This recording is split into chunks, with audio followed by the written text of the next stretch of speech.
Alright,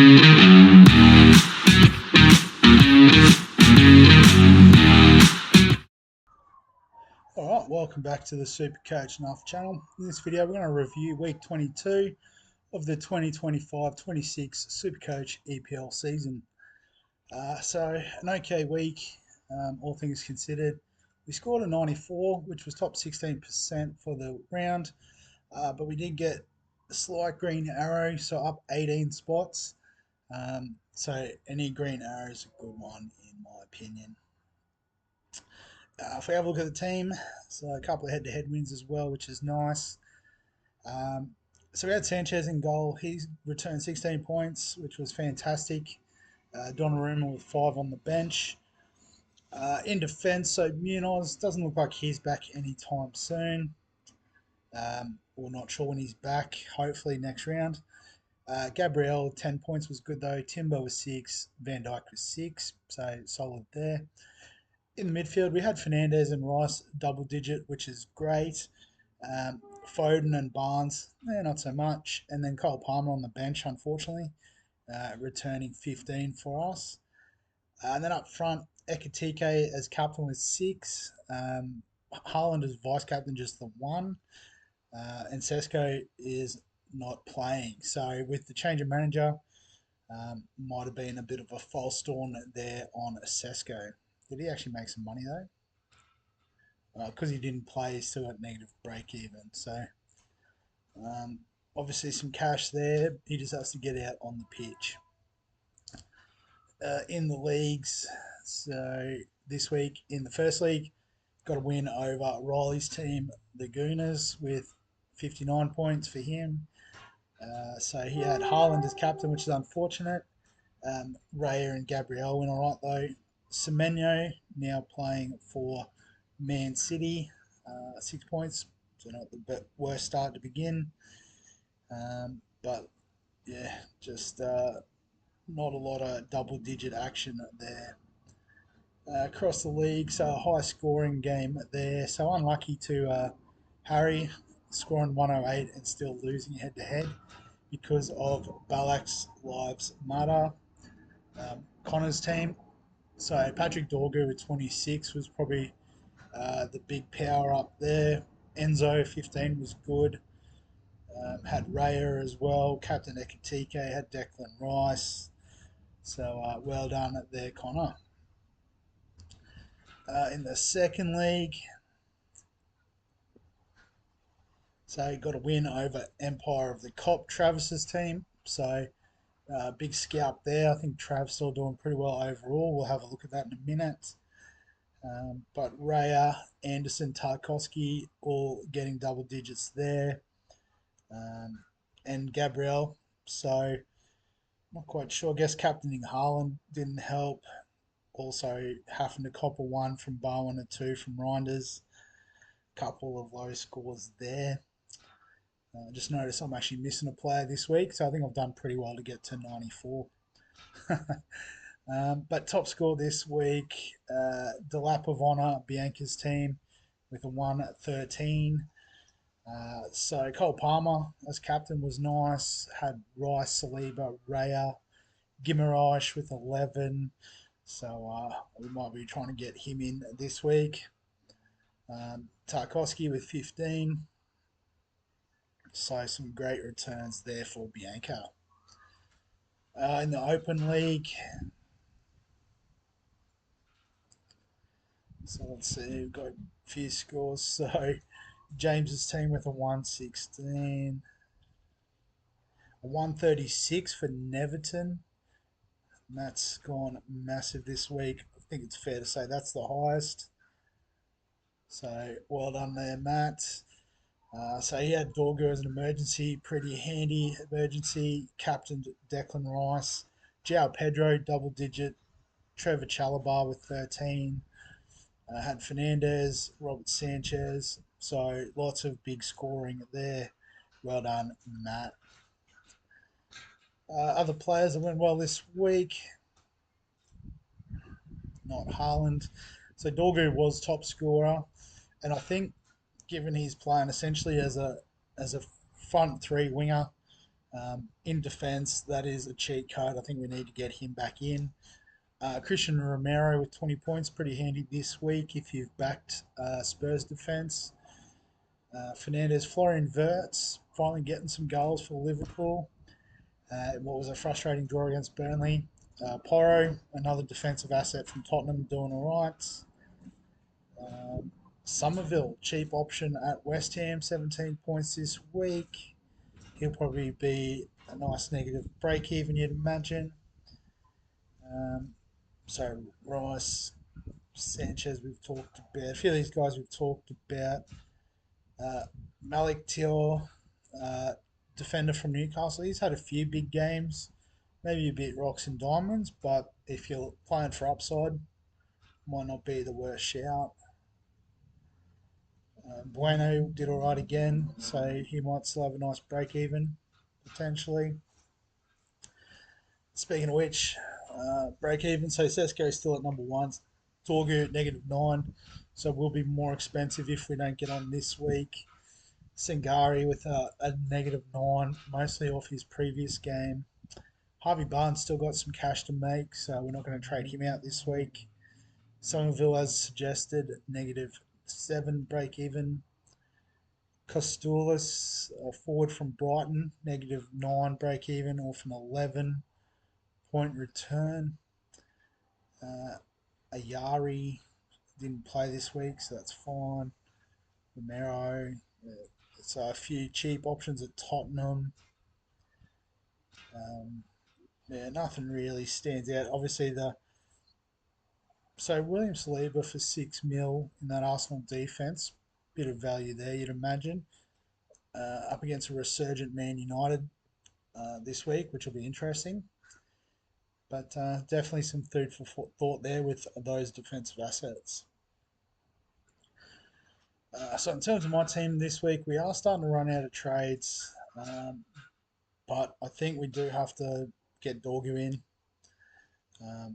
So Guardiola, he is out for a while, so I'm comfortable with trading him out. Dorgu in, make a little bit of cash as well.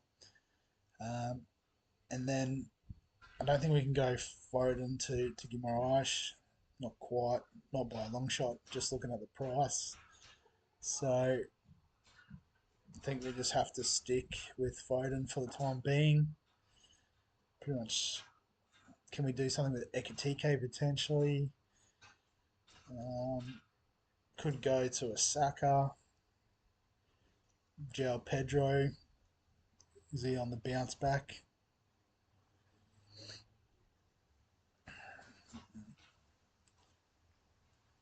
I think we can just stick fat. We'll do the one trade this week. That's fine. Um, so we'll throw. Actually, what we'll do is we'll throw Van Dijk on the bench. Match up with Wade of Bournemouth. Without Semenyo, they're not as scary. But Arsenal at home's a good bet against Man United. So I guess we have brought Dorgu in for this fixture, but I think we've just got to get him in. Palace up against Chelsea. So yeah, I think if Munoz is fit, he'll play. So there's always a chance. Um, so then I guess what are we doing up front here? Um, Man City. What are they doing? They're at home to Wolves, so I think we'll have to back Foden in. Newcastle at home to Villa. I think we're going to bench Barnes just as a replacement. I think, you look at these four names and then Barnes, um, I think that makes sense. And then obviously Haaland with the nice fixture. Liverpool at home, away to Bournemouth. So I think captaincy on Haaland. Um, I mean, if you wanted to try and loop it somehow, um, Man United Arsenal, so maybe you could do a VC Haaland into Rice, but I don't really have a looper option, I don't think. Um, unless we get word that Munoz is definitely out. So I'm just going to lock the C on Haaland and move on with my day. Forgot Fantasy Premier League, so I'll just quickly get that up and running. So I scored 56 this week. Seen us move inside 2 million rank. So it's finally picking up a bit of momentum in terms of the overall. Just outside the 1 mil for this week. It must have been a low scoring week, but we do have Dorgu and Fernandez doing a lot of the heavy lifting in the team. Gabriel and Timber, obviously defensive scores, which is always nice. We could have had Kukurea for 5 points. But yeah, happy days. In the FPL league, so I got a win over Sack of Potatoes with 45 this week for Sonny. Um, had Thor for 9 points. I think he's pretty cheap too from memory. I know 5.1, not as cheap as I remember or imagined. But other than that, yeah, probably not too much to report. Gabriel, we had covered. Enzo, 6 points is all right. Yeah, so if I go back, top score this week, pretty low scoring week actually. Almost had it, but Liam with Murder on the Dance Floor played the wild card and got 57. So well done, Liam, for getting that out this week. Um, had Chalabar for 8 points, had Palmer for 9, Fernandez, Verts as well. What's Verts' value? Would have gone down a bit, 8.3. Fair enough. And then a bit of. So Gahey's moved across to Man City and Semenyo, so he's picked up the new recruits there, which is interesting. I don't hate it. Although did Gahey not end up getting a start? Yeah, fair enough. And Obi just must be a cheap forward there. Happy days. So transfers this week, we've only got the one freebie. Um, so that's what I wanted to check, and I haven't done so before the video.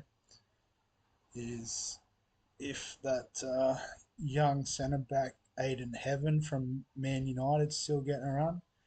He was playing in the middle of the back three. It looks like he is still there, although he only played 1 minute.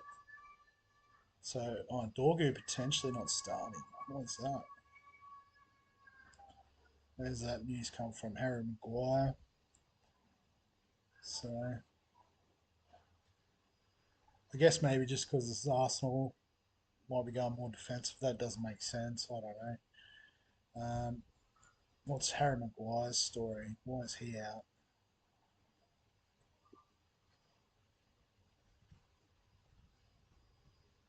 No, potentially just out of favour.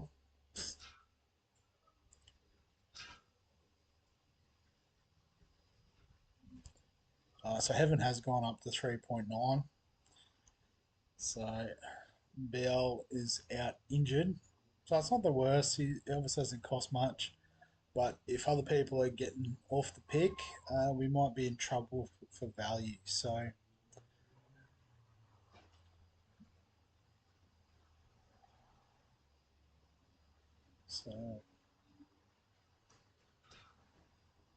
yeah. So after this fixture against Arsenal, I do have a nice run.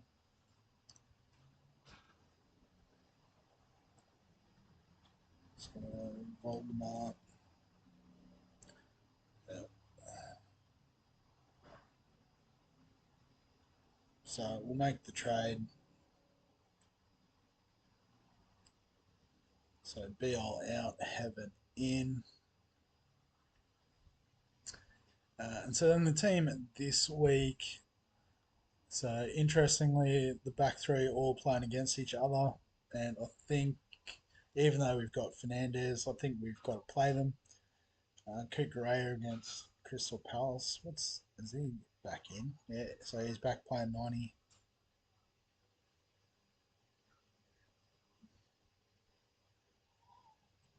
Yeah, happy days. All right, so actually Kukurea's got a pretty good run coming up. We might have to find a way in for the team. Um, so three Newcastle assets against Villa's fine. Thiago against Forest potentially. So I think we could swap him with Wilson.